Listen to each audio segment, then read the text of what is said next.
Good evening, everybody. When we started, thank you for coming now. Christopher Early, Deputy Director at DHCD. Greeting, evening greetings from our Director, Alan Green. Uh, Housing listening sessions happening in the wards. Evening. Briefly again, I'm Chris Early. Welcome to DHCD Ward 6 Housing Listening Session. Thank you for taking the time out of your schedule to join us this evening. DHCD is passionate about and committed to creation of affordable housing, supporting communities across the district. I want to start off this meeting by introducing DHCD staff in the room. Lionel Gain, Community Development Resource Specialist at DHCD.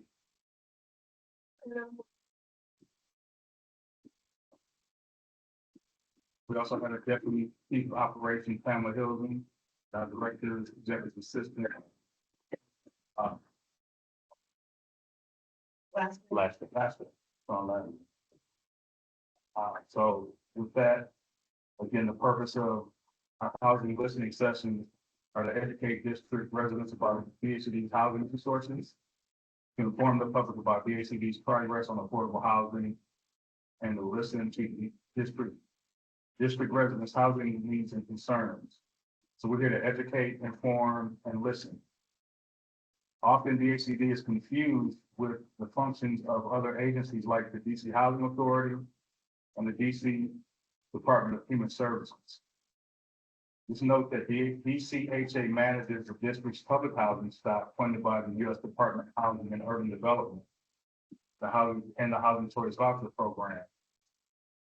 The Department of Human Services manages the Emergency Rental Assistance Program, or ERAP, Rapid Rehousing, Emergency Housing Rental Program, and an Emergency Housing Rental Program that help residents exit shelter and short-term housing and other housing-related programs. That stated, DHCD's mission is to produce and preserve opportunities for affordable housing and economic development and revitalize underserved neighborhoods within the District of Columbia. And the agency does that, fulfilling that mission by providing gap funding for affordable housing construction and preservation, supporting communities through neighborhood-based activities, increasing first-time homeownership opportunities through the Home Purchase Assistance Program, funding the rehabilitation of multifamily and single-family homes, primarily focused on roof repairs and accessibility improvements, providing funding for homelessness prevention, addressing vacant and abandoned properties, overseeing the administration of rental housing laws here in the district, and implementing the inclusionary zoning affordable housing program. So thank you again for your time this evening and opportunity to share vital information with you. We look forward to answering your questions and hearing from you. If you'd like to know more and want more information about DHCD, we would encourage you to visit our website at dhcd.dc.gov or visit in person at 1909 Martin Luther King Jr. Avenue Southeast, and or call us at 202-442-7200. You can also check out available housing opportunities by visiting dchousingsearch.org. So one piece of housekeeping, when you ask a question or make a comment, we ask you to state your name. Obviously, well, you may not live. That's fine. You can, what ward you live in, how long you've lived in the district, if you're a homeowner, renter, or landlord, or your situation. So with that, we'll get started. Good evening, everyone. While we do have a PowerPoint, there is not a microphone system. I'm about to switch off the PowerPoint and I'm going to switch to this audio system. But much like Director Early said, when a housekeeper needs to actually say your name, what ward you're from, or if you're a property owner, a renter, homeowner, or if you're looking for housing, we can take it in. You signed in. Yes, we'll notate that. But this is an open forum. You can ask, say any question that you have. We're going to take that back and go over a number of different things. And I believe the director also wants us to put together a housing resource guide, how to navigate housing, whether renter, homeowner, what have you. So just state your name, where you're from, and state your question. You actually keep your 2 minutes. And I'm gonna switch it so folks online will be able to hear you in the room, vice versa. So, we'll start with questions in the room, and then by the time I have it set up, you can hear the folks online. Over there. And make sure you speak very clearly.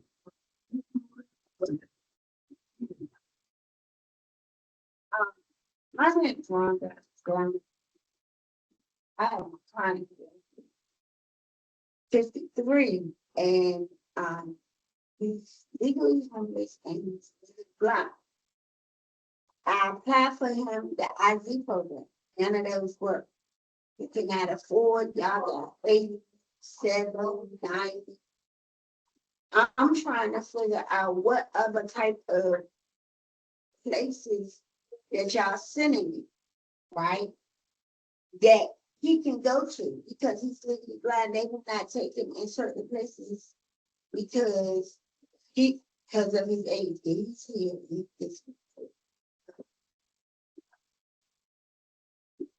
You want to give the last John? Basically, what is your concern? Okay, yeah, okay, my name is Sean Clark. Yeah, you know, most of the programs we try to get into, they say I had to be like 60 and older. And I'm like, I'm 52 going 53, completely blind, and I'm coming in, it's like no program. People might.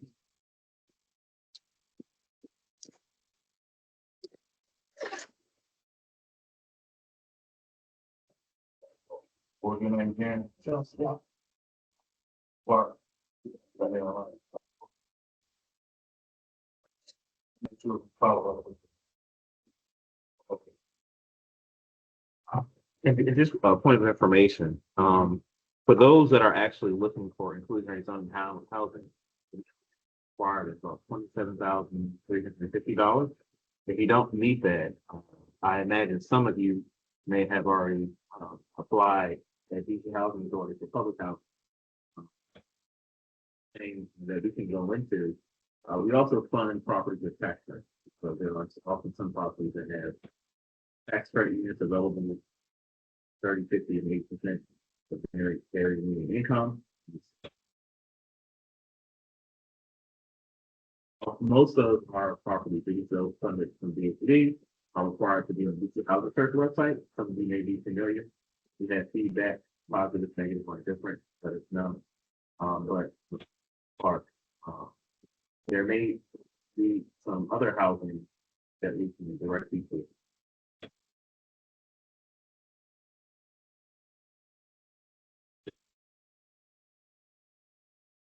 And actually, with the DC Department of Human Services that provides homeless services, so there's a number of different programs that the DC Department of Human Services can guide them to. We'll follow with you, Mr. Clark, in this.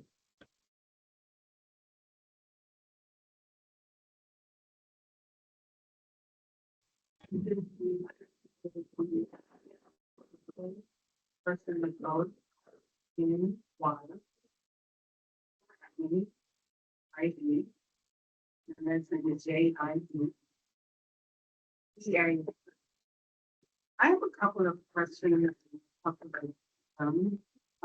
first one I would like to, well, I was thinking, I used to be a six. Right? I mean, have the room, studio apartment unit at the River Point, luxury, high-rise residential apartment building and community build. South Speaker, 024. But I was recently evicted due to non-payment rent. Not to even mention highly priced.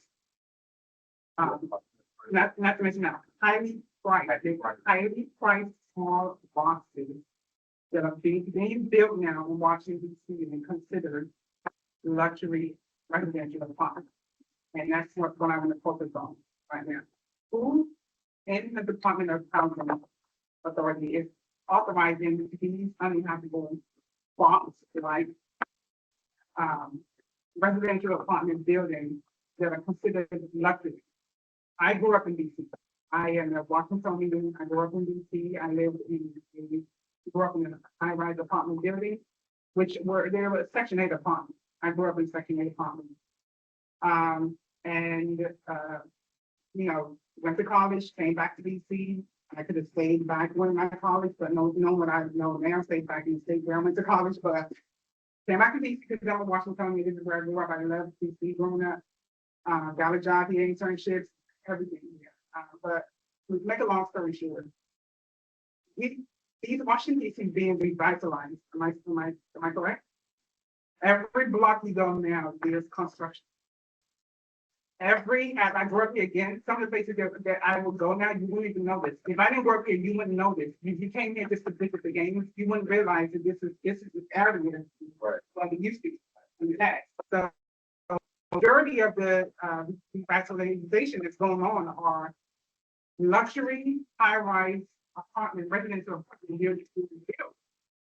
And I know that they are all the same things, that they are using the same effective material.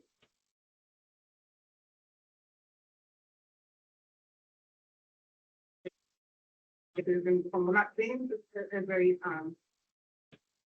or being a first-hand witness in living in one of these boxes, I was told that these are new materials that are being used to build these high-rise residential apartment buildings now. Some of them are I'm trying to put it the way this construction in the United States. We're trying to be to become light, to be using lighter materials, and they are not that kind of material. So there's a place where someone will call a human being or call a home.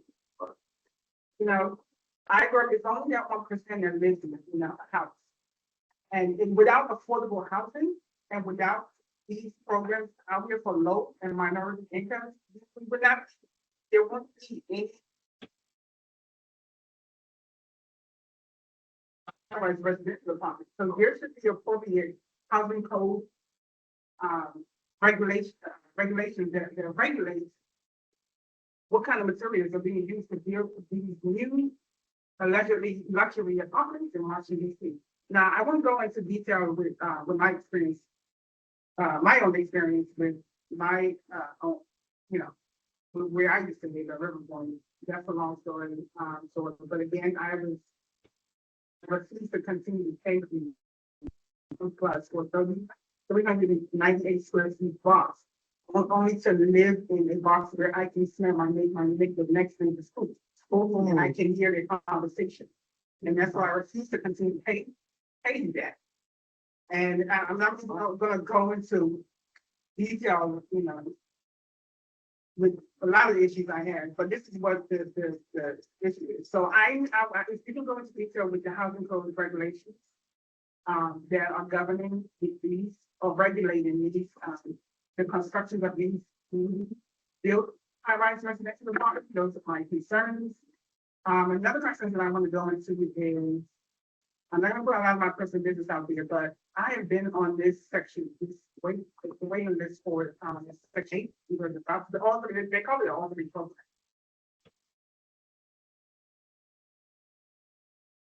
13. And I have not been contacted whatsoever. At one point, you guys were in the move.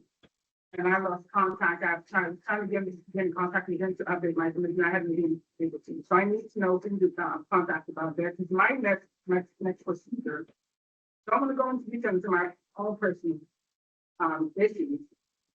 But my next procedure was to initiate a suit against DC regarding this matter. So that's something that I would.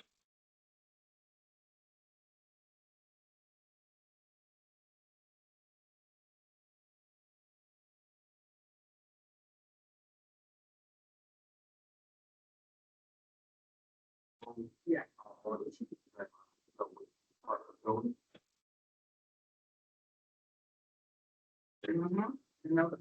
right, so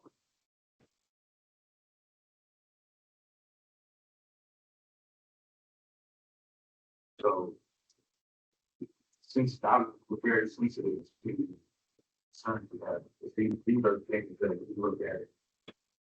We're looking to, finance, what about the city, not that familiar with River Point.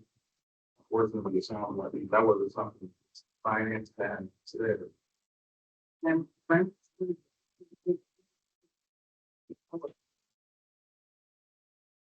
She is trying to make it pretty happy. To go to the break through. Conversation, so first thing, like, and also practice what's the right on.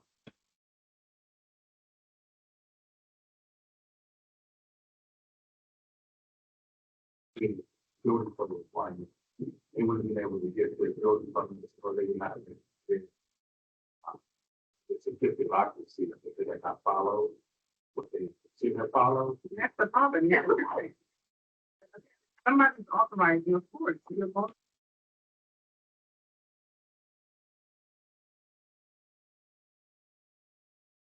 And probably the procedure to issue a certificate of occupancy is followed, but the main investigation procedure on how to go about the inspecting it wasn't followed, because if you look at like an apartment building, you know, it's still for an apartment building, you're gonna be inspecting.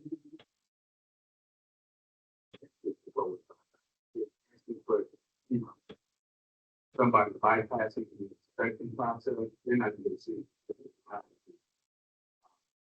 They follow it. I'm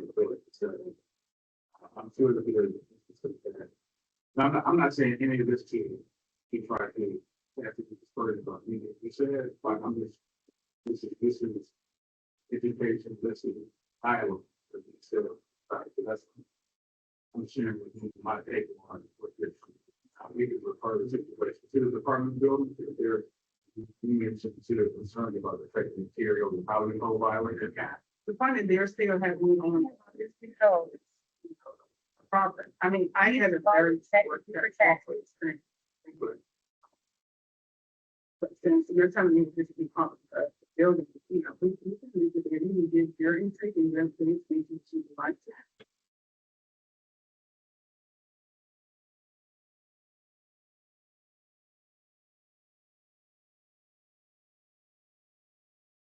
I would talk about it. Yeah, no, I did. And reason exactly the same with the original. The test is in that thing. And that's one of. Yeah, so. What's sort of on the program ways. There's also housing authorities, DC housing authority, not the DHCD. I've said that. I've had a conversation with John, but placement at all. Okay. Media volume control. Music volume set to 8%.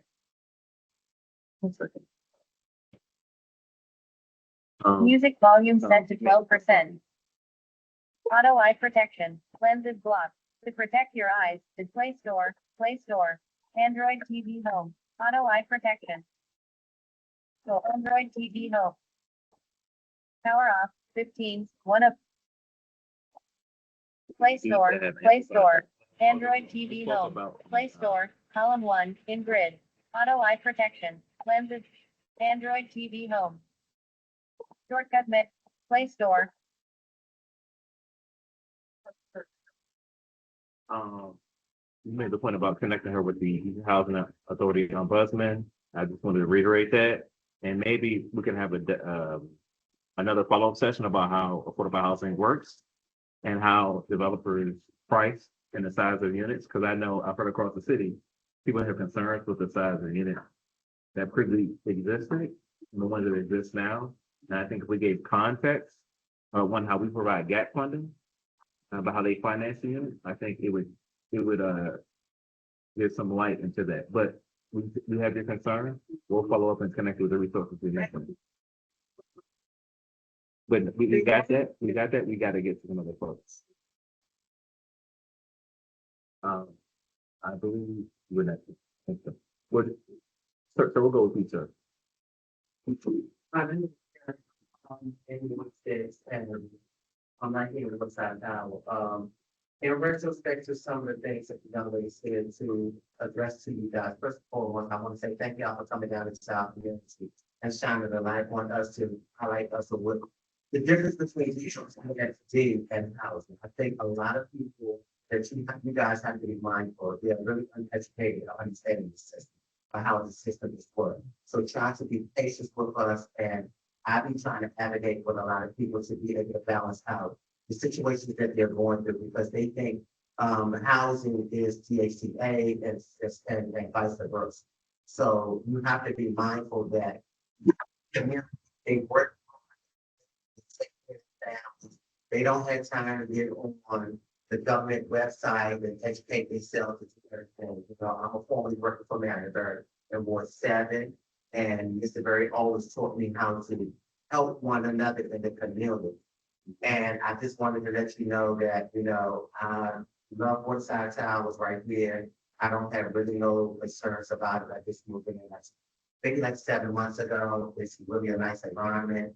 But I will say it's an old building and they've revamped. And in retrospect to the young lady up front, what people have to fail to realize that DC is turning like New York City. So they're building up all of these places in our community, which the council members has allowed them to do so, which it is better for us because economic development is turning like a so if you want to get into, I will speak to you guys that I chose an older building because it has much more square foot. And my unit is real big and spacious with balcony. The only problem and concerns that I had is that I have a house without it. And when I first started utilizing to look for me a space, I went down here to Gallery 64, which is a wonderful unit behind the old Randers High School. It's a really nice building. But they had a 1-bedroom and a den, which they try to make it out of a 2-bedroom. And housing, they don't go as a 2-bedroom because they don't have to be rented. It has to have to be rented to be able to consider as a 2-bedroom. So with that being said, I wanted to bring to my point to y'all is that, because I was thinking about going back down there and find out who oversees housing in the council's office. These new developers, what they're doing is they're trying to squeeze as much money that they can get out of this by raising the rent district for rent housing. And it's not right and it's not fair. I speak upon facts that I know for sure because it's an older man who's getting ready to set out a night unit. He only gets a retirement check of $1,500 a month. His unit is 14 something. That's his only income. So he's forced to try to move into a senior business so he can be able to get affordable housing that way. But these units are raising these prices for these units, and it's not fair. When they first did the contract and the deals with city council's office, they Mr. Varian made sure that they keep it affordable for district people. Now they feel like that they can move up with rent and overcharge just to get into these units, and some of these units are not even equivalent enough to be paying that much for. So I wanted to bring that to y'all attention, or piggyback on to the young lady and anybody else in here that needs to understand. You got to educate yourself on what housing is all about from their department and from other houses. The other housing is with the vouchers. If you on the list, you have to go down here because I have a contact person. And she told me if I know anybody who's on the list and don't know their status, you have to go down there, walk in. So on Wednesdays, you can walk in anytime, give me your name. They're gonna go on their database and pull you up from, and they're gonna help you and take you from there. That's my thank you. Thank you for your comments. I believe yes, ma'am. Hi, my name is Linda Brown. I live in Ward. You can't hear me? So say it again from me. Linda Linda. Brown, Ward 6. I grew up in Washington, D.C. as well. what I like to talk about is when we're talking about housing, and a lot of housing is out of reach for those of us who are trying to get to a station of owning a house. Because I don't know what your measurements are for the, like you say, 27,000. That's out of reach for a lot of us who are renting and trying to get a home. Because I don't know if you're measuring area medium income with Maryland and Virginia, because their salaries are a lot higher than the salaries that some of us make in DC, because that level that we're entering into is entry level jobs. And so a lot of those entry level jobs, it takes at least 2 paychecks to pay a rent. And so that's really important to us to understand, for us to understand how you measure for this rent and for us to be able to afford housing. If the jobs we have, we can't even pay the rent that we have now for the rent. So how would we move forward and move up?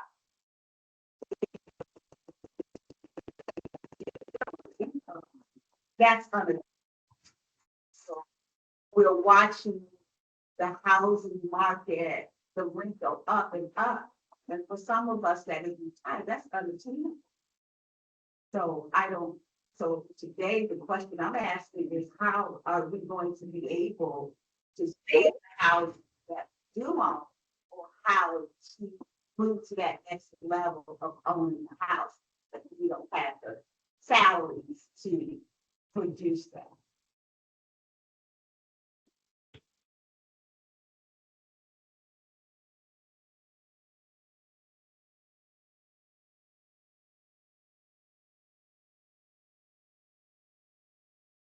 People pointing out. Pointing out the exact issue that we try to deal with every day is the part of helping create affordable housing that is important to folk along the income continuum. And here's the thing, right? When you're providing housing for people at the lower end of the income spectrum, we have to make sure, one, it's quality. So we're not having to deal with some of the things you just talked about. Supports in there, if household or family needs go, like rent subsidies, the local rent supplement program, the gentleman talking about the housing choice voucher program through the housing authority. Those are the tools that are at our disposal to help support families that are at the lower income end of the spectrum. There's also, as it relates to home ownership, and folks that have been in their home, maybe they only are on a fixed income, but they have a home that they purchased way back when. So it's, depending on your age, there's a private property tax. We believe the age that can start at 65, but there's a property tax abatement out there that is available as well.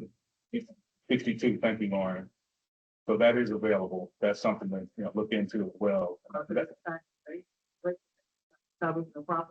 It gives a senior that is over 62 years old a real estate property tax exemption.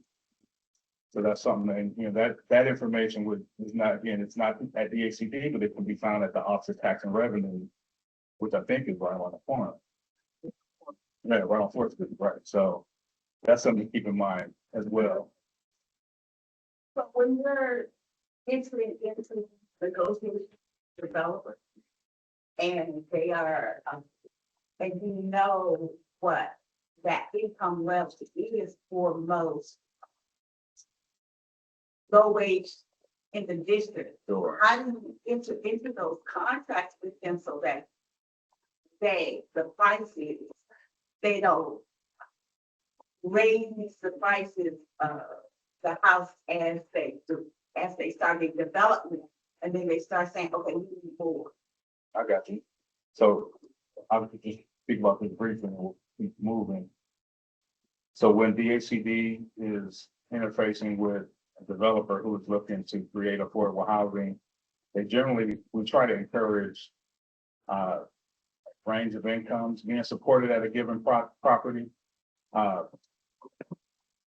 Units that are set aside for lower income families require additional subsidy. So if the brick costs $10, if the house is gonna be built for a family at 30% AMI, the district may have to put in $5 instead of just $1. That's an overly simplified example, but I think it does give a sense of, that's part of the reason why DHCD exists, not to administer HCVP, not to implement building code, but to make sure we're using the natural resources that come through the Housing Production Trust Fund and other federal sources to help cover the costs of providing housing to people across the income spectrum. And it can be tough because we're entering in negotiations with developers who, in some cases, state they're sensitive to the needs, but in actuality, sometimes they aren't as sensitive. So it's contingent upon my colleagues to make sure that we're holding their feet to the fire. If they say they're going to build something that is for a group of families that are given income, then we have to hold their feet to the fire to make sure they do that. On top of the building itself, the building is one thing, but making sure that folks can move into the building based on the framework that we all agree to, the second part, and that's just as important. So that's something to keep in mind. I knew it was a gentleman in the back with the white hat. Don't wait on me. You can point them out. Oh, go right ahead, sir. My name is Benjamin Moore.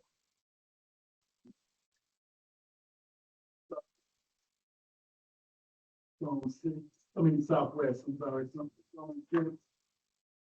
my question is on these affordable housing, is there a list that they have? I know when I moved here, the new developers had what they call lottery, but I haven't been able to find the list of buildings, apartment buildings that are coming up. Into the lottery list or what you can apply for the lottery list. So we have, that's a question. Okay, there's a website, it's called DC Housing Search. So that's all one word, capital D, capital C, HOUSING SEARCH, housingsearch.org. Oh, okay. So what you would do, yeah, no problem. So hold tight and I'll bring them together. DCHousingSearch.org, you gotta register with an email. Go on there, put in your criteria as far as what you're looking for. I want an apartment, I want a condo, I want a home, my income is X, my household size is Y. There's a population of properties that are financed by DHCD are listed on there. And sir, to your point, the whole concept of a lottery comes into play when you're looking at inclusionary zoning units, which sounds like y'all haven't had a conversation about that. Okay, so I'm gonna pivot because you already know about it.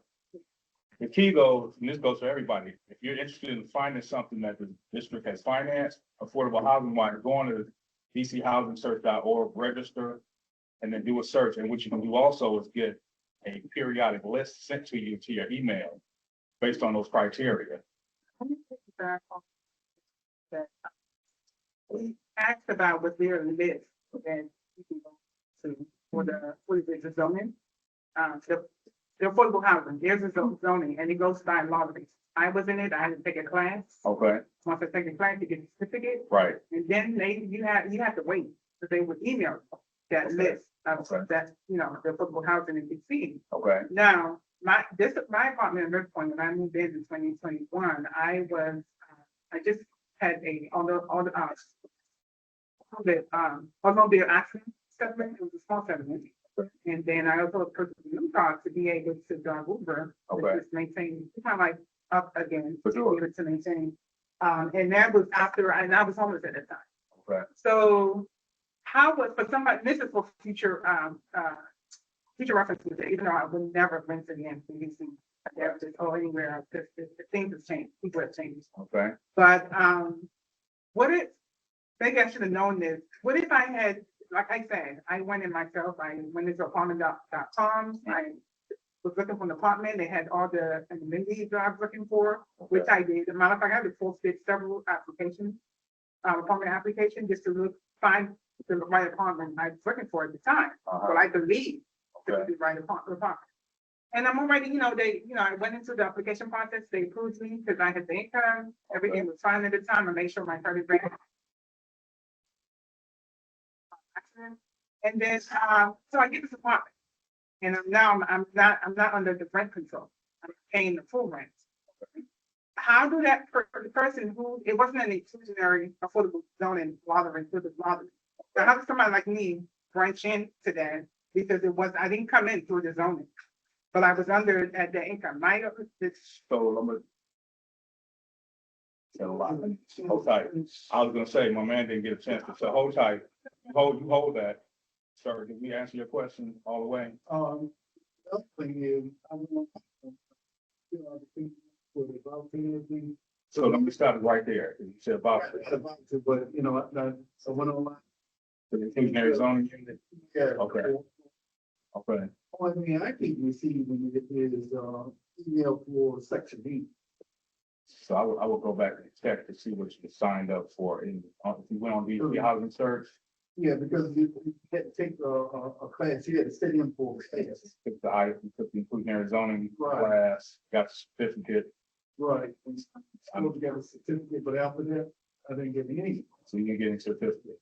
No, not since. I suppose to send it to his email. Right.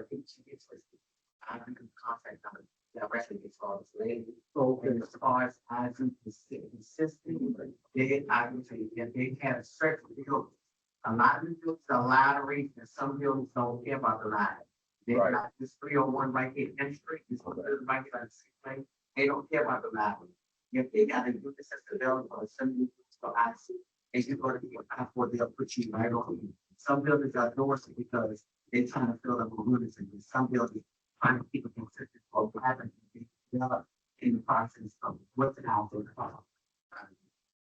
So Bam, I would, before we're gonna catch some other folks, a couple folks had their hands, I just want to close the loop here. I wanted to say something. After you get a certificate, you have to send it to DHCD. If they don't know that you obtained a certificate, you'll never get added to the contract. That's an extra step. Let's see. Thank you. So,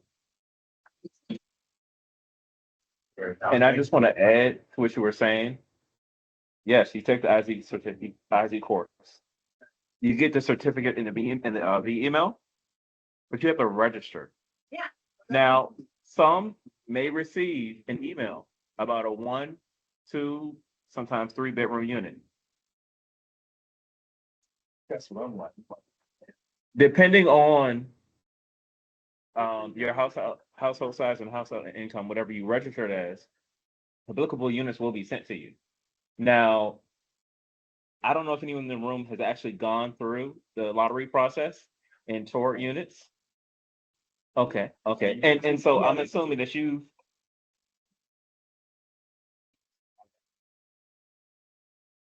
I asked the question, had anyone in the room been through the IZ process? I'm assuming that you submitted your information.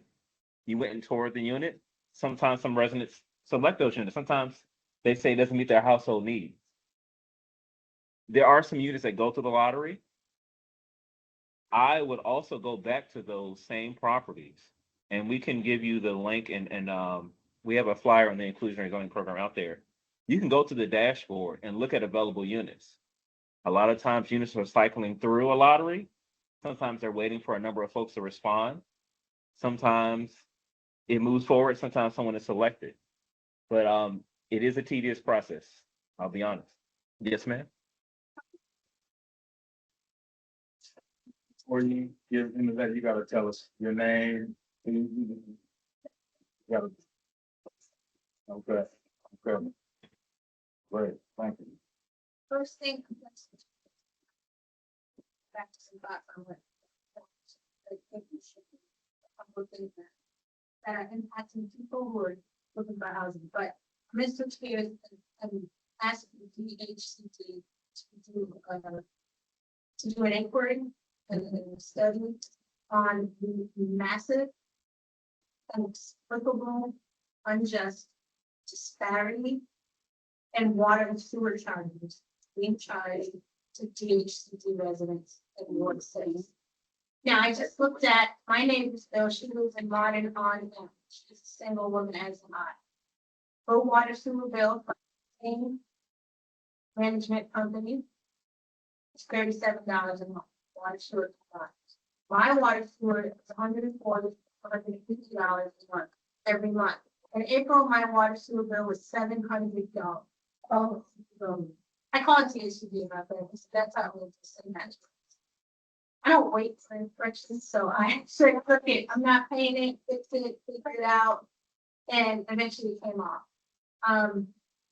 Because it was a bridge too far. I'm like, 140 was a bridge too far, but DHCD is authorized my landlord in writing on the COIAHS form to charge me $140 a month for utilities. So they're going to take advantage of that maximum level that I've given them, and they charge me $140 or more every month because DHCD says charge her up. I just looked at my colleague's bill. He pulled it out today online. He pulled out his bill from the same developer. He lives in a high-rise building in Virginia. Same landlord. He said, "Mommy, let me show you my bill." This man just, before I came to this meeting, so I said, "Do you think I should bring it up?" This could be some blowback or bring this up. He says, "Bring it up." So he shows me all his monthly bills. He goes back the whole year. He pays $6 a month for sewer and $3 a month for water. Less than $10 a month for sewer and water. Now, here's the thing. He's my colleague at a federal agency. But he's market rate. He's not part of any affordable program. So he's market rate. He pays less than $10 a month for water, sewer from the same landlord. I'm in the what's called the workforce category, which is a made-up term that offends a lot of people. But I'm in the program for higher earners, and I pay $140 a month. Meanwhile, my single neighbor across the street pays $37 a month, and my neighbor who lives in the same building, family of 4, is $40 every month, and her COIAHS form says the maximum that her family can be charged per DHCD is $40. I hear bills with neighbors, and a lot of them are in that $40 category, and I'm paying $140. This is a huge disparity, and I don't understand why I'm being punished for working my way up the ladder. It's a hardship that has required me to give up the idea of driving a car. I don't park because parking is $350 a month. So I can't afford to park for $350 plus pay another $150 for water. How is this affordable? It's not affordable. Just to add to that, I want you to know that landlords are telling applicants not to trust the housing site that you are referring to. DC housing. And they're constantly throwing great, like, you guys and houses. Right, so I spoke to my sister office, and they said, don't trust that site. Try to make it like, it's your fault. Right. And what they're doing, the landlords are doing is trying to take advantage of us. They building up on in economic development in Washington, D.C. And then now that they got the contracts with you guys, they're letting housing low income come in. They feel like as long as they let low income come in, there should be. You're making the right point, but let me give you the real answer. So people ask me to help them find housing. When people come to me and they say, "Oh, you're doing all the work, you're so lucky, you're so blessed. Oh, I hope one day I can live there." I feel compelled to let, especially brothers and sisters, live there now. It's not going to one day to live there now, because the war has income levels everywhere, and it blows their minds. It blows their mind because information is not trickling down to the people that use it most. My mother worked at HUD for 4 years. She's retired. My dad was a property manager my whole life. I grew up in affordable housing, 2 parents who made building and managed quality affordable housing. part of my DNA. So I don't want people to envy.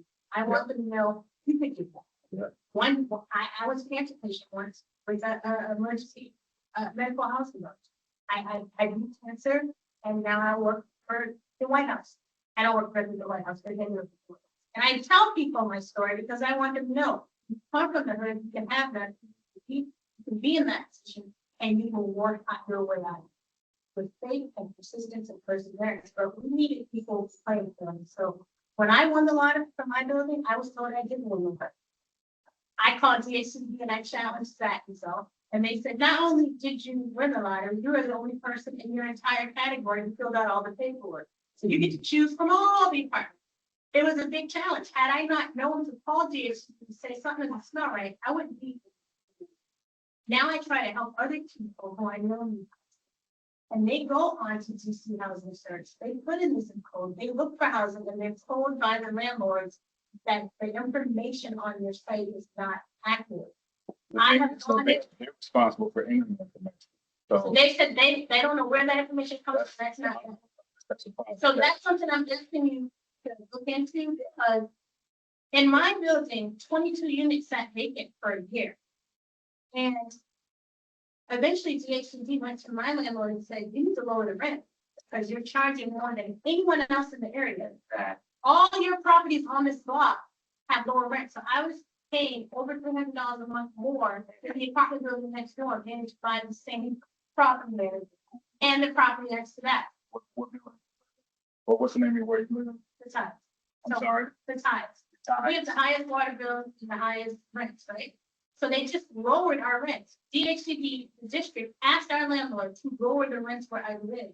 But for a year, I spent more. It was really hard to hear that you're being charged more than everyone else in the lands, and you don't get that money back. And your water bill is higher than anyone you've ever met. And if you just feel like, wow, I feel blessed to live on the waterfront. I moved here from another state. From Boston. So this is all I'm moving in. I'm like, in Boston, it's actually illegal to charge for water unless there's a sun. Here's the thing that really sticks.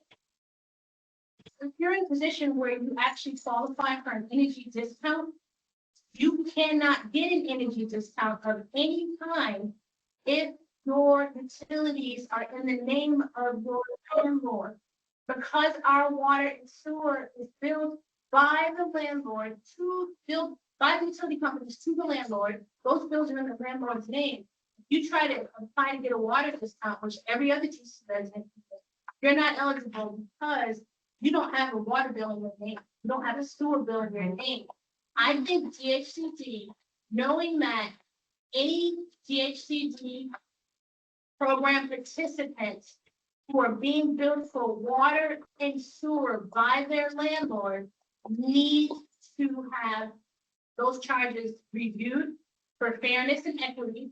And also there needs to be some kind of stipend, some kind of discount that the tenants can be eligible for because we're being overcharged. And I'm gonna add to that, there's a class action lawsuit active right now that has been approved by a judge in the district to proceed against Pizzuto and Conservice for overcharging, for stealing money from people on water and sewer. Conservice, Pizzuto, Google it.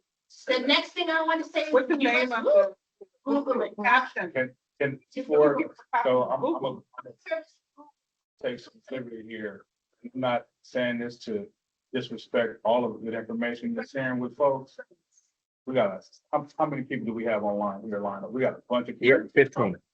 Don't have to leave.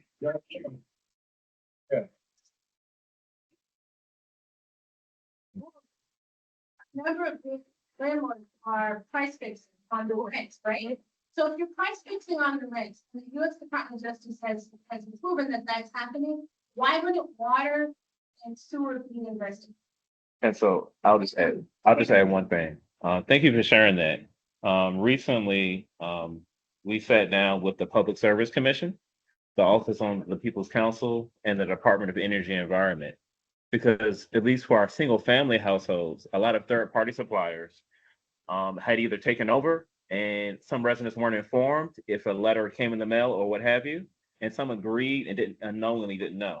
And then for our multifamily properties, much like you were saying, people were charged for water and sewer, and some even for common area fees. So, and so whether you have like a common area, I guess a community room, if you will, folks were being charged. And some, the prices fluctuated, and someone just said this.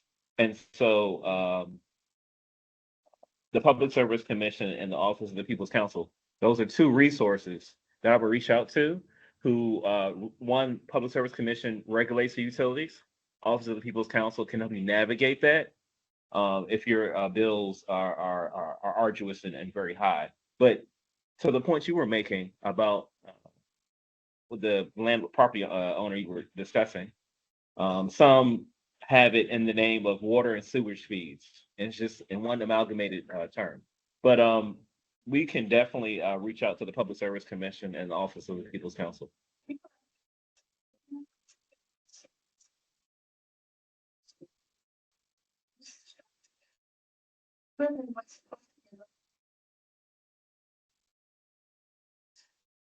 How people are arrested for attacking residents and employees in our building. These are people who are mentally ill.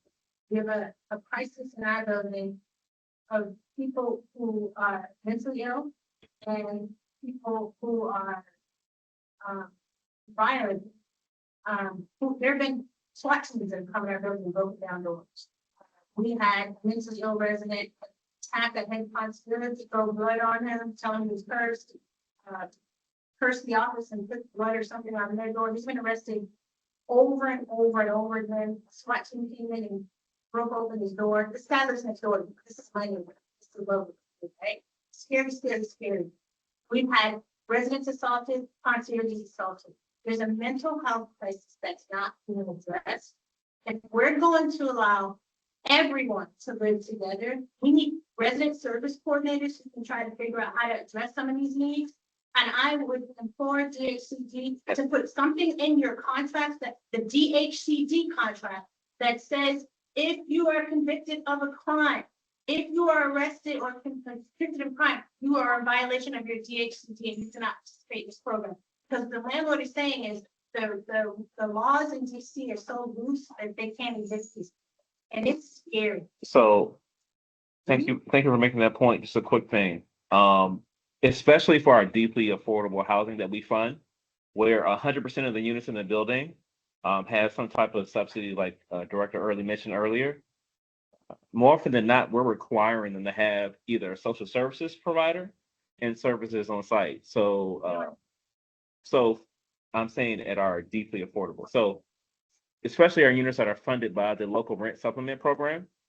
Some units that are funded by a number of different tax credits and funding from the Housing Production Trust Fund, but more specifically for those units below 30% of median family income, they're connected to some type of social service. But I think the lady in the back was next. And then after you, ma'am, we're going to go to some folks on the Microsoft team. Oh, heck. Oh, sorry, didn't see you there, sir.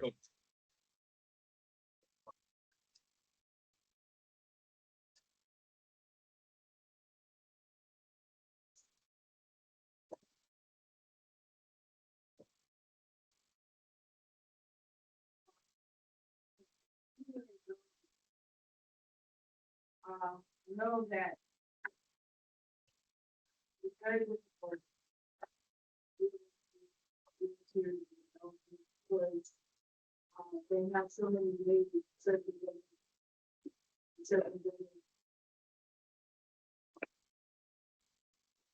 whatever it is, to the place, it's probably high, it's people how they have to do this. Nevertheless, I know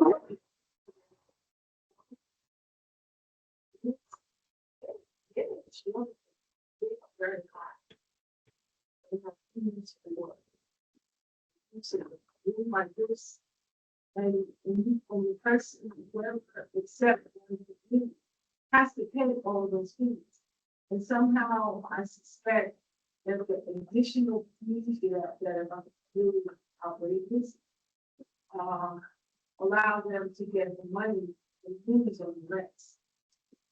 And So that's one area. I think those fees, they have to pay for the cable, they have to pay for this is the community room, they have to pay for taking out trash.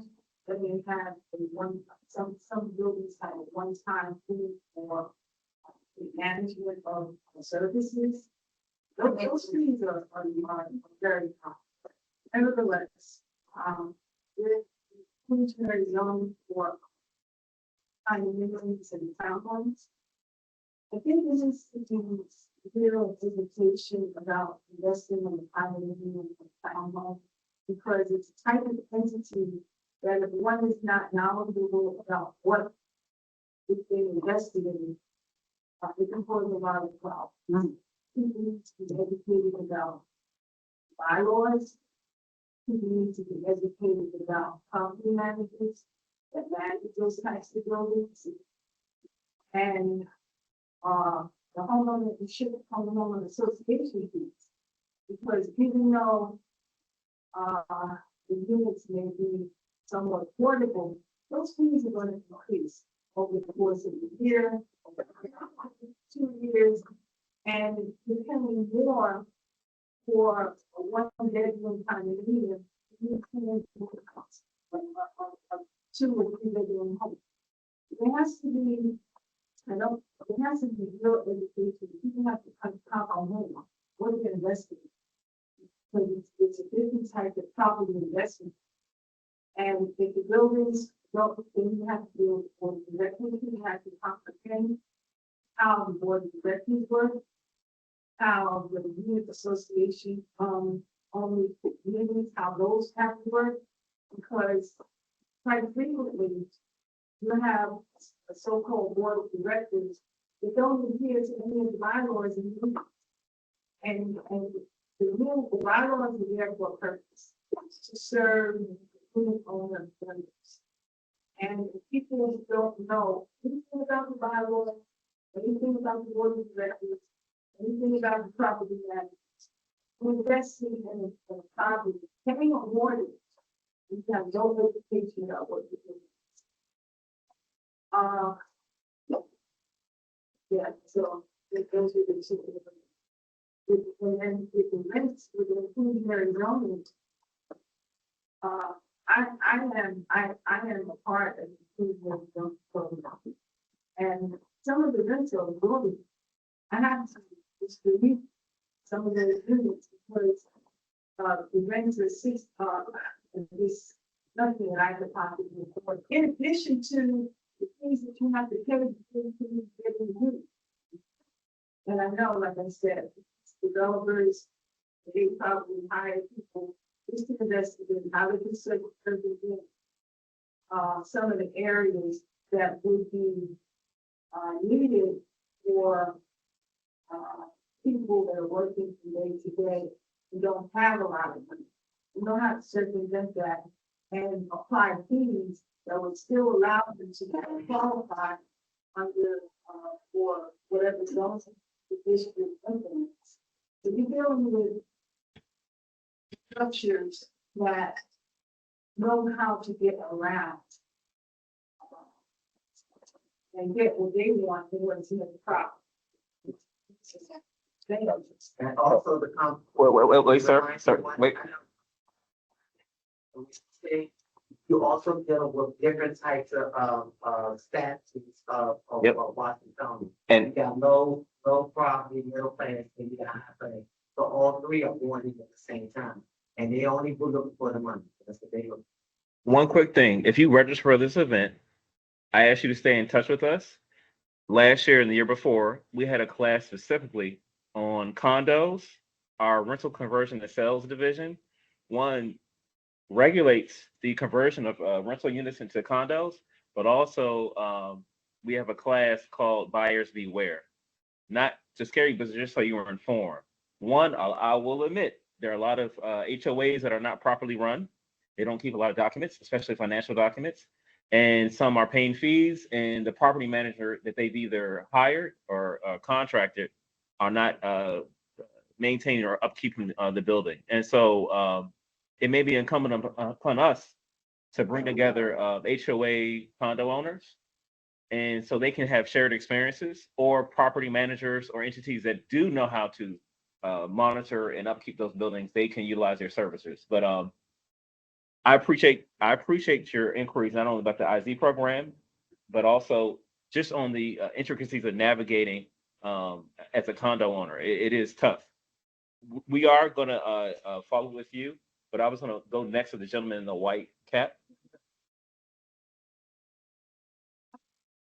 Uh,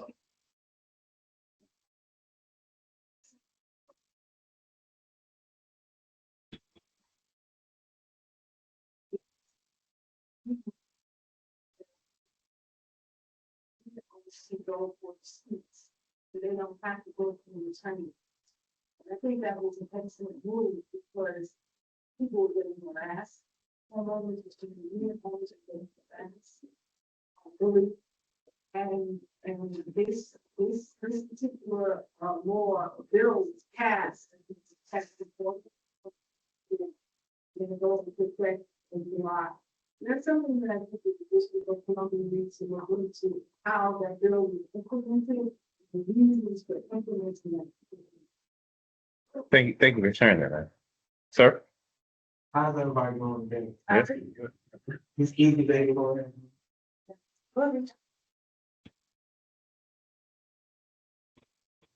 I just want to first of all, let everybody know. Excuse me, sir, who are you and where, you Oh, I'm sorry. gotta tell us who you are. My name is Paul Wright. I live on the Board 6, right here on the Wolf. I love where I live, coming from where I come from. I am happy. Okay? Just, you feel me? Trust me. So, I just want everybody to know this is a development, so the purpose of development is to develop, all right? All right, so, you get wings, you learn how to fly, and you reach the nest. Okay. So, first, and getting into the IZ unit, so I'm a part of the zone. A couple of questions you guys can answer on how you want. What if, you make a certain salary, you lose your job, right? What does the person do then, right? If they're in a this scenario, if they're in a 60 and now they're making 30%, how does that work? Are there programs in place for that? If it's an inclusionary, does that include inclusionary parking, inclusionary amenities? Because the parking is not inclusionary, all right? You see what I'm saying? Then it trickles down. So you also gotta understand that you guys have scientists, you guys have people in analytics, they got them too.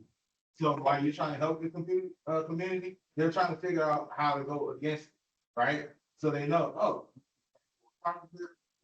and they can buy, and they can afford the rent, they don't even get them out. Okay.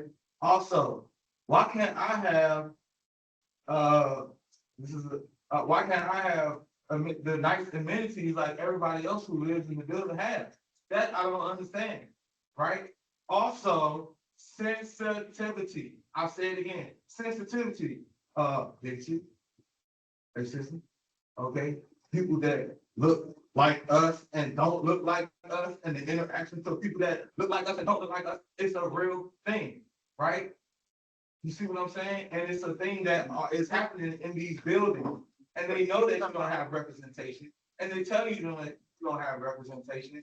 And my ceiling is filling, and I can't get nobody to paint my ceiling because I always owe on my, why do you always owe on your rent and then pay your rent?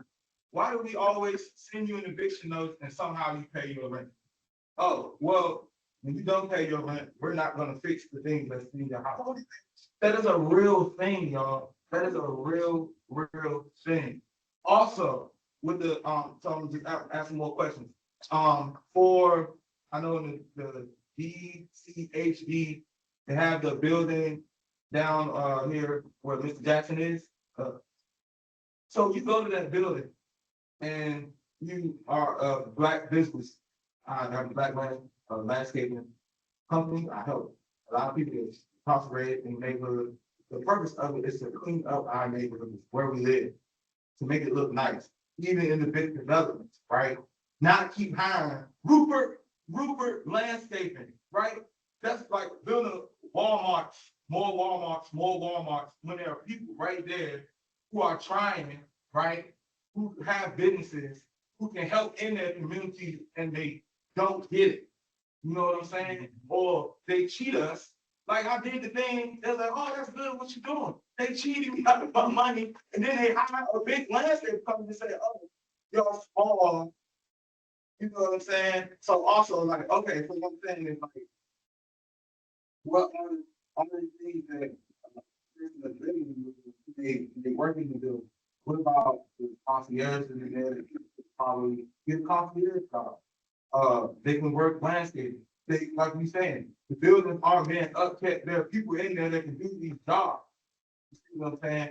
So those are my concerns. Really, the parking. Really, it's really high. But my thing is the knowledge. Like, where are you guys? How can we find you? Who can we talk to for each concern that I have? Also for eviction, like all those domestic violence things, eviction, things for single dads. Do those things exist? Do y'all help people with those? And if you do, who do we go and talk to about them? You said a lot. I can address a few things. Mr. Wright, if you're a landscaper, I would encourage you to contact the DC Department of Small Local Business Development for contracting opportunities. One, our community-based organizations can help with eviction prevention, specifically in the way in which you outlined it. Services for single fathers. I believe there are some other community-based organizations that could address that, but I would love to follow with you. And yeah, you said a few things. I'm trying to go in order in which I remember them. I would just first reach out to the Office of the Tenant Advocate. Okay. Also, anything that I shared, feel free to come talk to any of us after the end of the meeting. But and Mr. Wright, okay.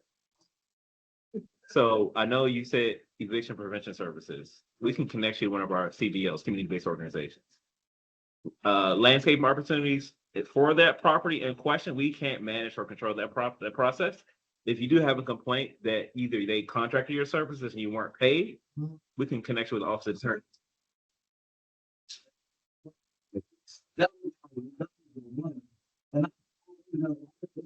Getting a little, but I had we started off with 2 workers, and I ended up hiring like 7 people, right? And I ended up having like pay everybody and it all fell on me.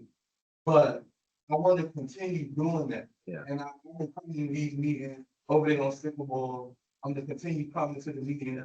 Y'all gonna see my face again. I remember you probably see a lot of people, meet a lot of people. Mr. Wright, I would love to connect with you. I think there are some opportunities you'd be interested in, whether it be DC Public Library, DCPS, or the DC Department of General Services. Yeah. Got it.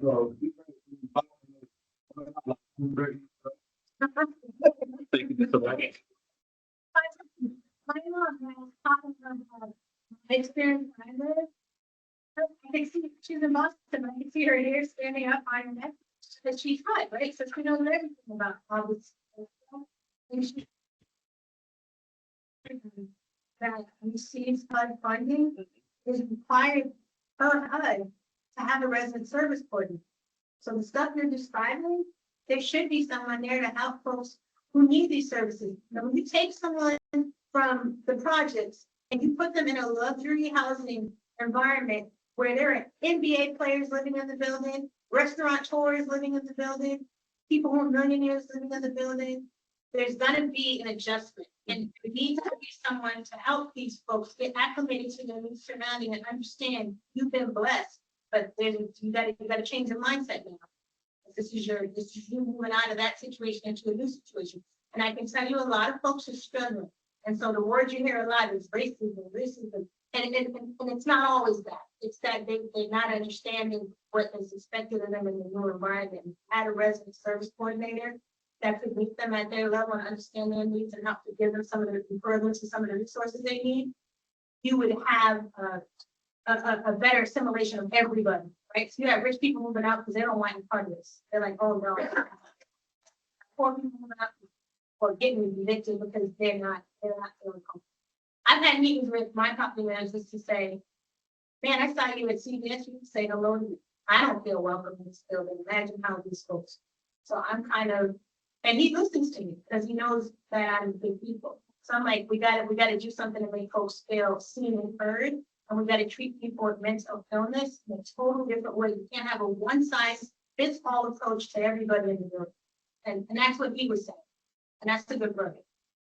So he's saying, we don't feel respected. We don't feel welcome. There has to be a way. If we put some eyes on this and that person doesn't work for the landlord, they'll get a better outcome. I think that, and piggyback on what she's saying, and I think a lot of us agree too. And how the department can have access. People like me to go out to help work with these people individually. It should be set up a system that we can be only dealing with these individuals and giving them the proper education so it can stimulate their mindset to understand not to stress themselves out. We can work it out and get out where I have to call the landlord, explain to them about the protocols and the procedures of what they can do and what they cannot do with the rest of it. Because y'all get up every day, and I know this for a fact. I am friends with a former director, Mr. Drew Hubbard, work. I know how y'all division operate work. I know y'all do a lot for the community, but you need every department needs advocates, people that's unique y'all that can go out and deal with the circumstances like this. When so if it comes to a situation where so that we can't handle it, then we bring it back to you guys to be able to fix the situation. It should be done like that, and y'all should say something to the director about it. And if y'all ever decide that y'all want to do, I would love to work with y'all. Because we gotta help the people. They work every single day. They don't know stuff. You know what I'm saying? And they get frustrated. And that's where the mental illness comes in. I have walked in several departments to see people below, and I had to calm them down and to be able to talk to them and tell them how the system is working. Because they don't know, they're not educated themselves. They're getting up, they're going to work, they're doing the best they can. And this to close out what I'm going to say, because I'm not going to speak on one tonight. They're allowing all these people to come from other states who's going to school, graduate, and they end up getting these prestigious high-paying jobs over us to stay here in the District of Columbia. That's why the city is built up the way it is, right? Because they're the ones that can afford these rents for these little box apartments and all of that. And the residents from DC, they're not making that money like that. They can't afford it. But it's damn if you do it, damn if you don't. But you guys need advocates. We need a straight of advocates of 50 people in the division that work for y'all, or beneath y'all, that handle these people like this. You're gonna be able to take the call and be able to take the emails and stuff and deal with the situation. And if it get out of their hand, then it can come into a director for a director to tell them exactly what to do. And that goes for housing too, because I've already went with housing and told them that's what too. Housing ain't giving out no more vouchers. They're trying to clean up the system. The system is so congested and full that they're trying to minimize. Come back to H. Everyone in the room, we're going to take questions from the people in the chat. Just a quick point of information. Our community-based organizations, that's our first line of defense, I would say, just for all housing information. Many of them actually have community tenant organizers that can actually help you navigate some of those, a number of topics that were mentioned. But we're going to, ma'am, I see your hand. We're going to come back to folks in the room, and then we're going to address folks on the chat first. But bear with me. I see Miss April Pradier. Are you still there, Miss Pradier? We're going to allow you to unmute yourself and share with us your concerns. I am, okay.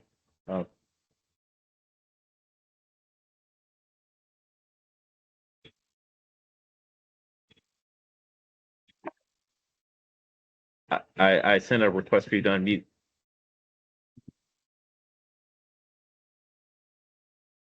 Okay. Okay, I will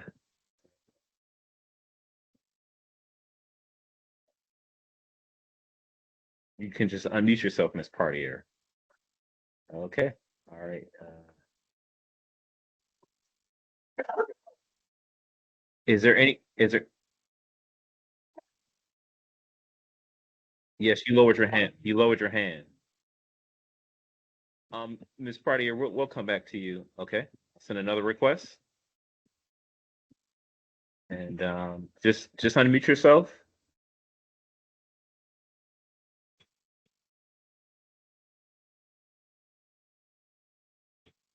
If you can, Ms. Partier, just put your question in the chat and I'll repeat it here in the room. Sorry. April Partier. I'll get the correct spelling for you. Pradier. It's long. Can you? I've Ms. Partier. I've sent you several requests to unmute.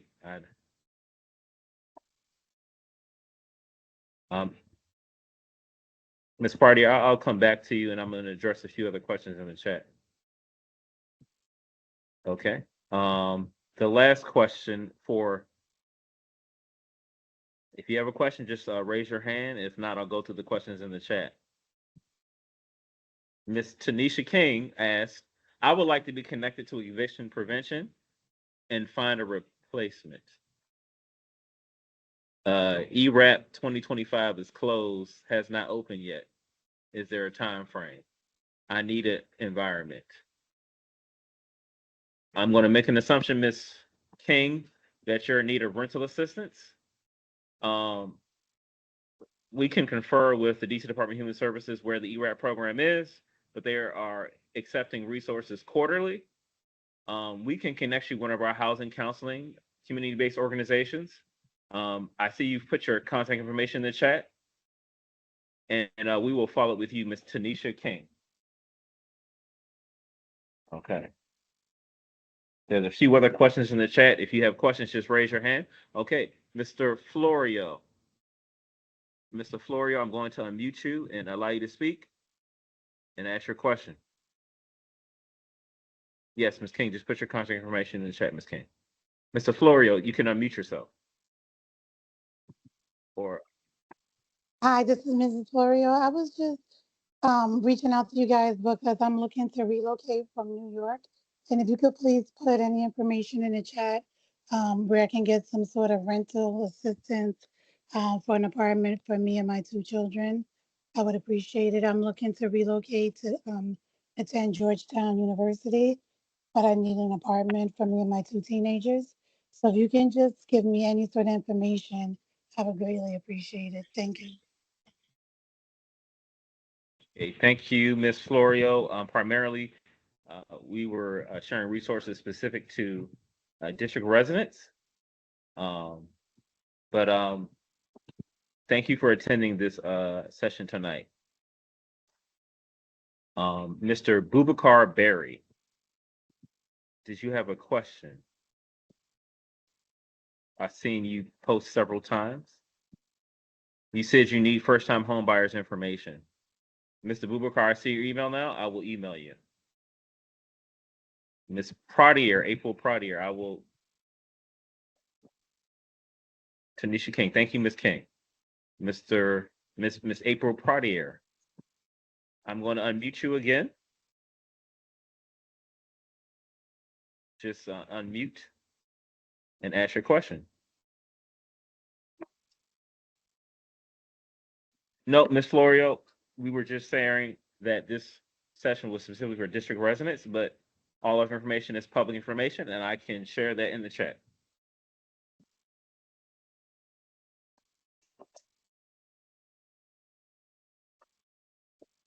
Yes, Ms. Partier, I've unmuted. Yeah, I'm not. Ms. Partier, just put your question in the chat. Yeah.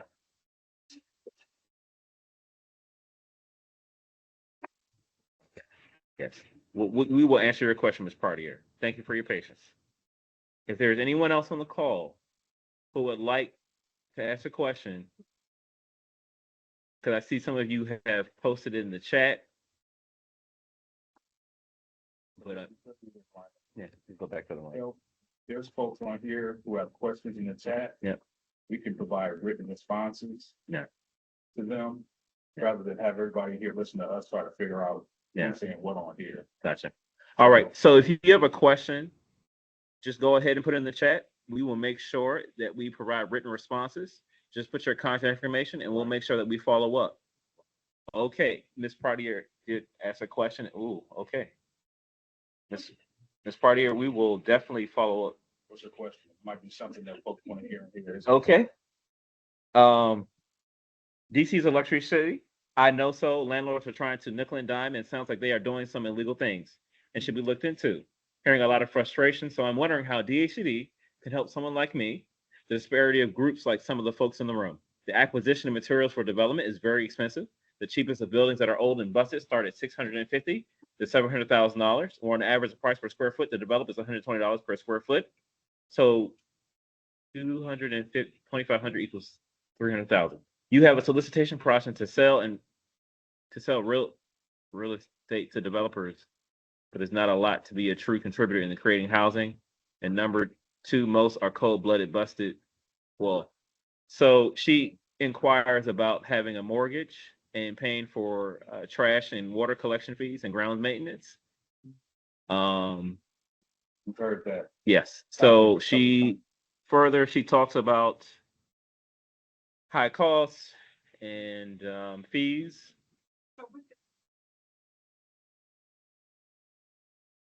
Yes, there are a lot of rent control buildings in the district, but not every building in the district is under rent control. We would encourage you to contact our rental accommodations division to differentiate that. So I think Ms. Partier made a statement. Ms. Partier, we can follow up with you. And yes, I notate the other comments in the chat. So thank you, everyone. Let's go back. Did we get your, ma'am?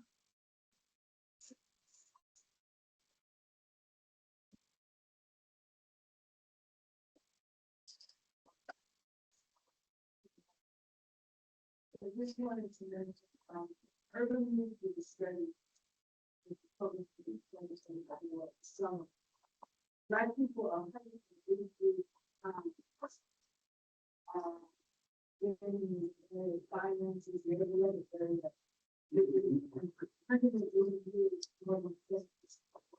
therefore, when the people present the educational aspect of housing, finances, it really needs to be looked into.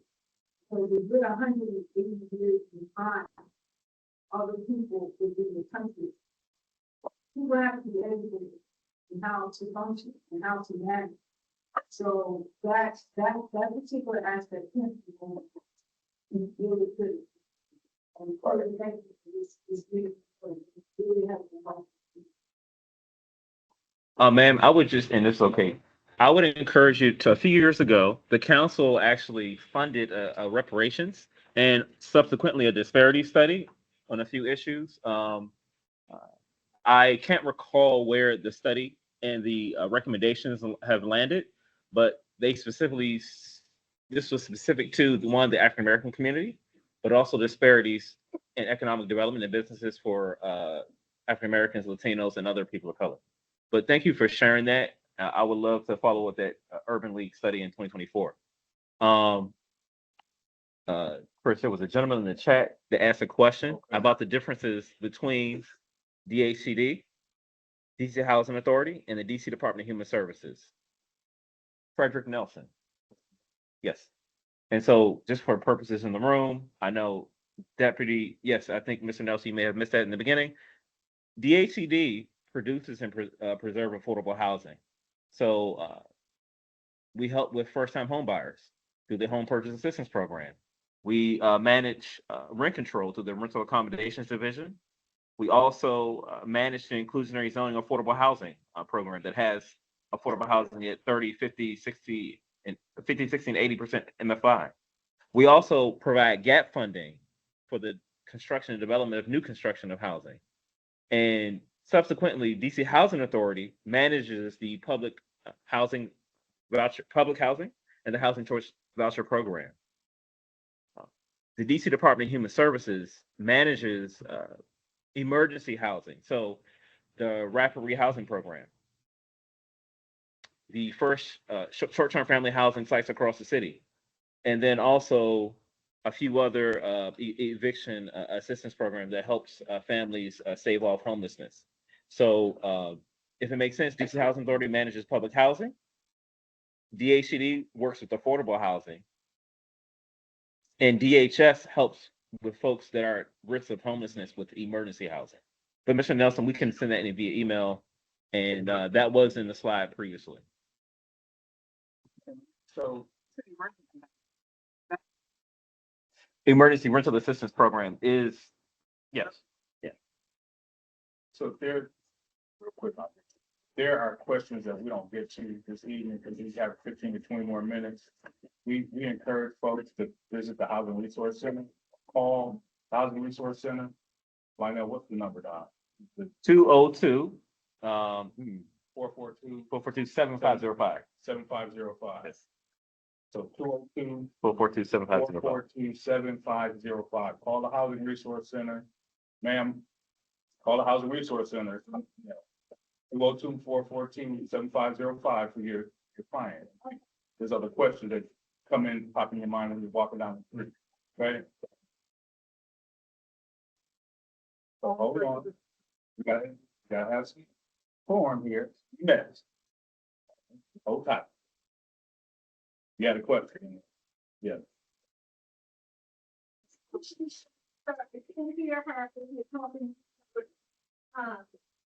My name is Paul Knowles, last name is Wesley, O-L-E-S, Ward 6 for 14 years now.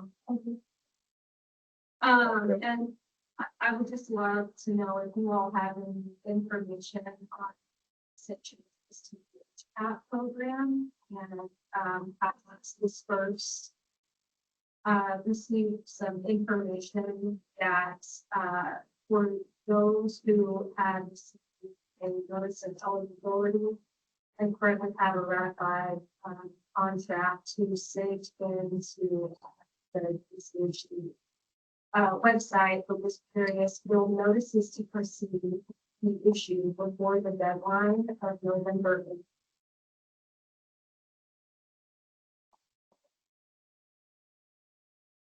We'll have to follow up with them. I don't want to give bad information. You obviously have an NOE, you have a contract in place. The question.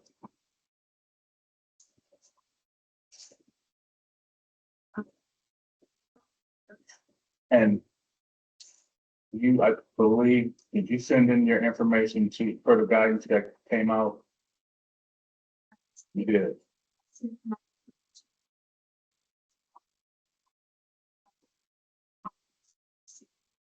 Okay. That question deadline. It was unclear if those who had been received their NOEs for fiscal year 2024. So last year's funding ran out within a couple of months.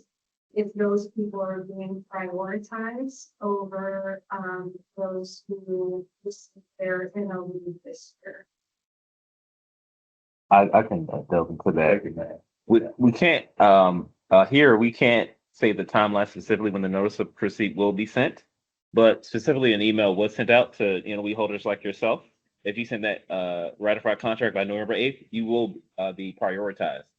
Those thereafter will move on to the subsequent lottery process. Okay. Got it.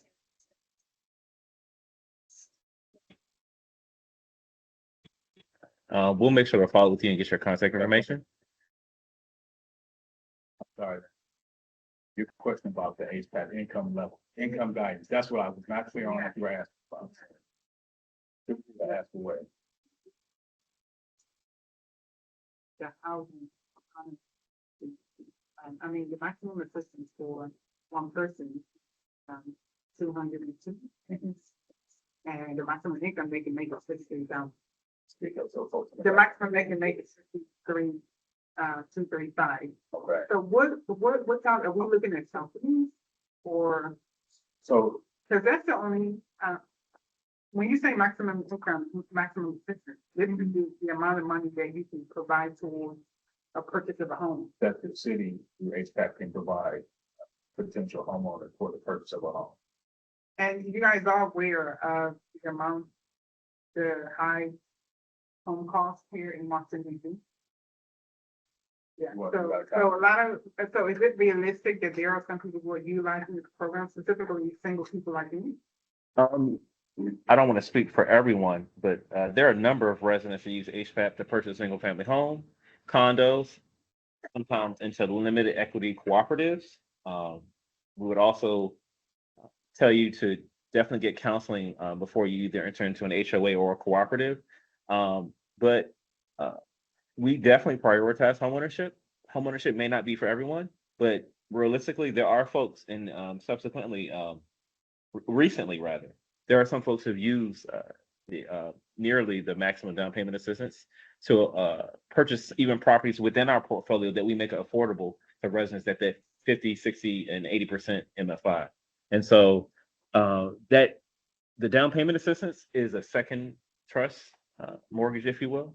And so Now, but some of those homes, where well, I mean, there are folks, we provide homeownership opportunities all across the city. because the further you go in, the lower the home, right? So what if someone has been a DC resident all their life? All their life, you know, they live here, they were born here, but they found a home. Okay. They want to participate in this program. They found a home somewhere, let's say in Bowie, Maryland, and it's like So this program is primarily used for the purchase of homes within the district. Yeah.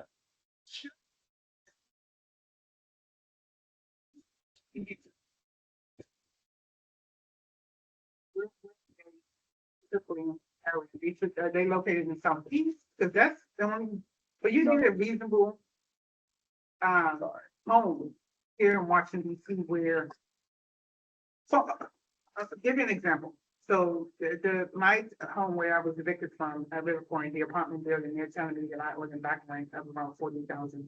I applied for a rep, I was approved. They only approved 9,800 and something.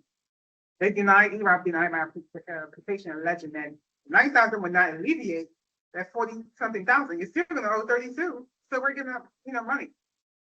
If homes are at a high cost, how is this going to, these funds, this maximum amount is gonna help?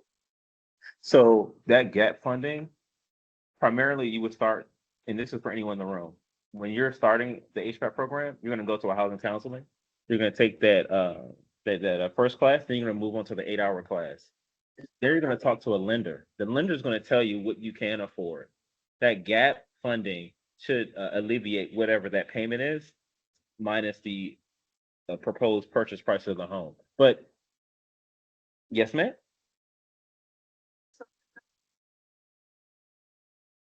So I'm trying to get you guys seeing a lot of these homes under these affordable homes, under these gas affordable programs. Where are they majority located? Well, they're all over the city. Yeah. What Lionel is saying is, Oh, it's based on your income. That's right. I was gonna say, so when you going through the training classes, once you do that, then you go to a potential lender who work with you to understand how much home financing you can afford based on your specific situation. And to his point, once that's determined, then the gap is what you see coming into position with HVAC, and the maximum For one person is 200,000. 202,000. So it may not be 202, because you may not need 202. It could be 130, it could be 90. But it's gonna be dependent upon that person's. Yeah, I mean, if we're living at somewhere under there.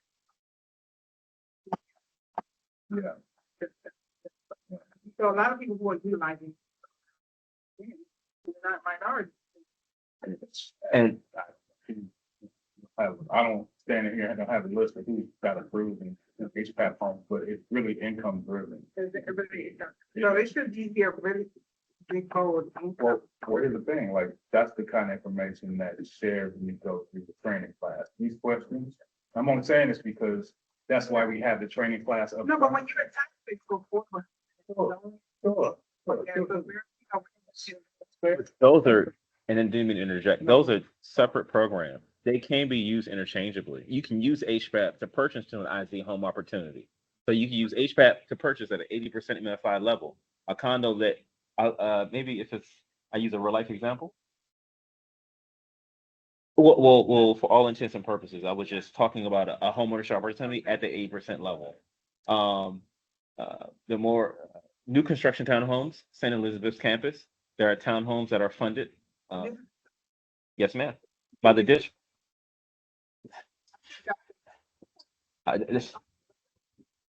We got 10 minutes. Yes. Second, the McMillan Reservoir across from.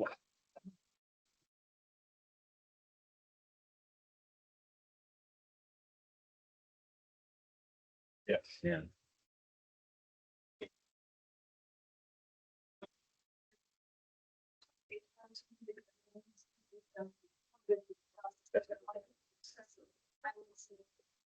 House.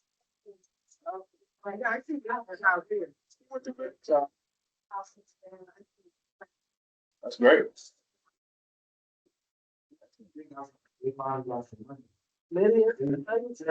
So, folks, just telling you, we go by that clock. You got 9 minutes. Five. Hold on, ma'am. No, ma'am. We have some time. You're welcome to hear from you. And I'm listening. Okay, But I've been all up here. okay, 24/7. Don't know who I am, but I'm like 8. okay, Good from. okay.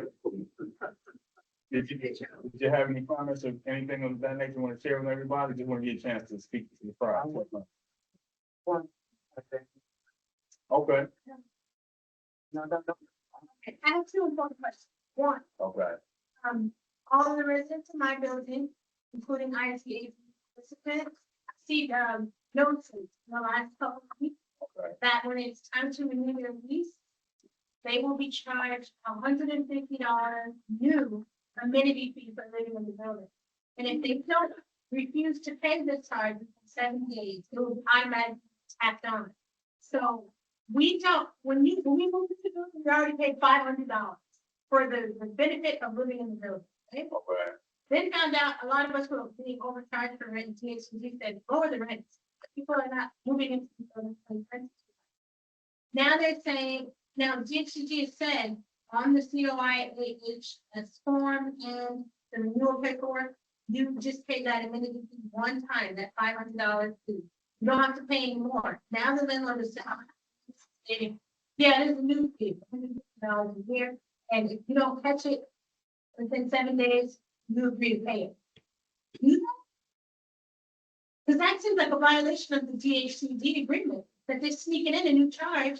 It's not in any of the documents that we signed, including the lease, the 80-page lease agreement that says your lease automatically moves and this. we're not talking about the fact.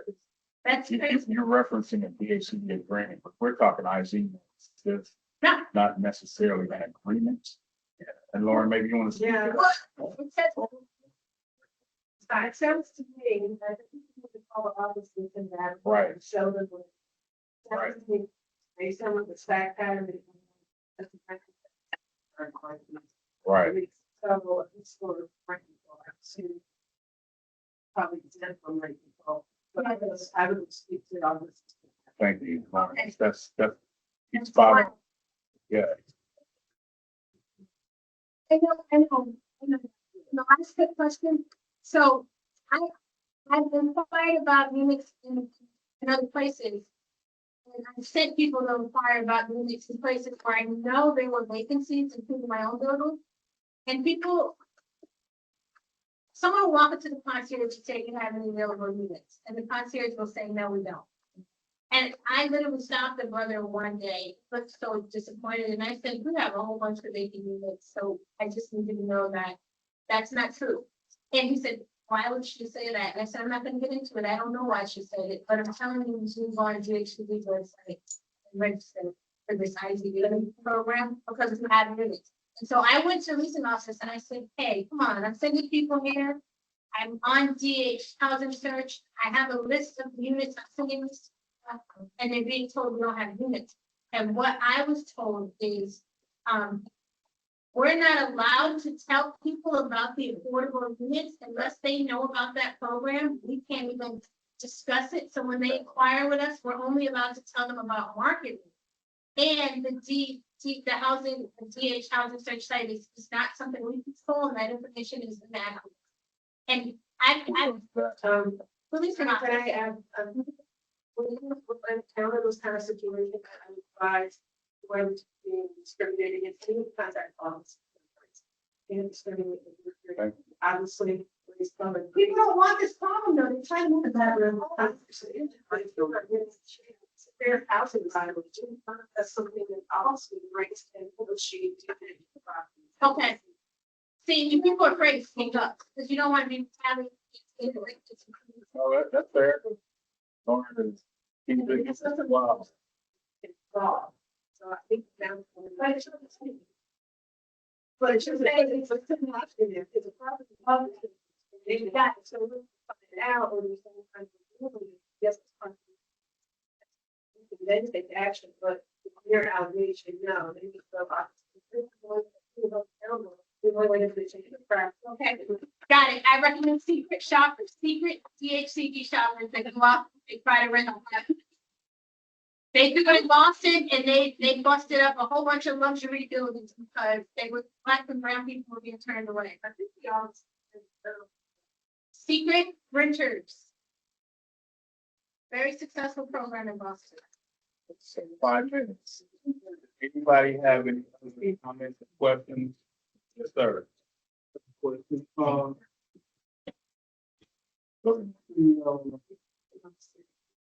I'm ready. We're talking SOP. Them hiring someone. Yeah, look, yeah, prepared. I'm trying to figure out. why- Yeah, for someone else. Yeah, pay a fee for someone else. Doing your job for you. Just being in it pretty much. In addition to the water sewer, we pay a fee to get the bill. $7 just to get the bill. Good nickel is out of them, that's what.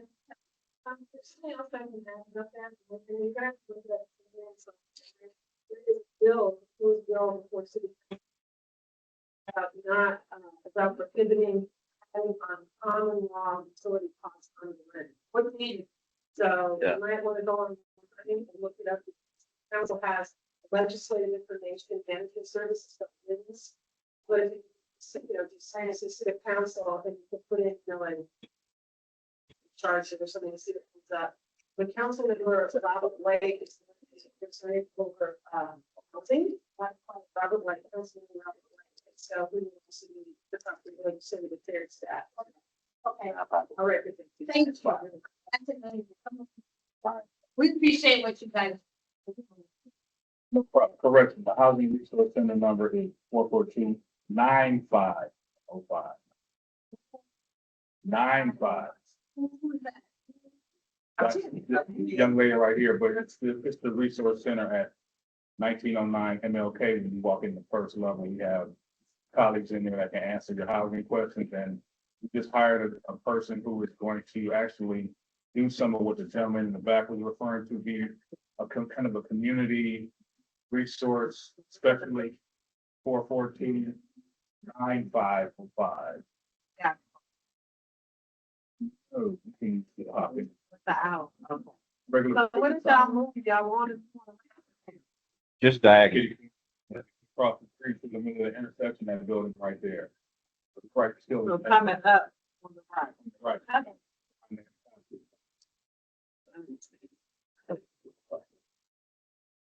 All right, folks, well, again, I'm sure that people have thousands of other questions, and I feel kind of bad for some of the challenges that y'all are facing, but hopefully this was helpful.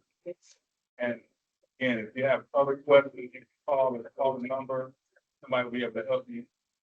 And I think we're gonna, where's our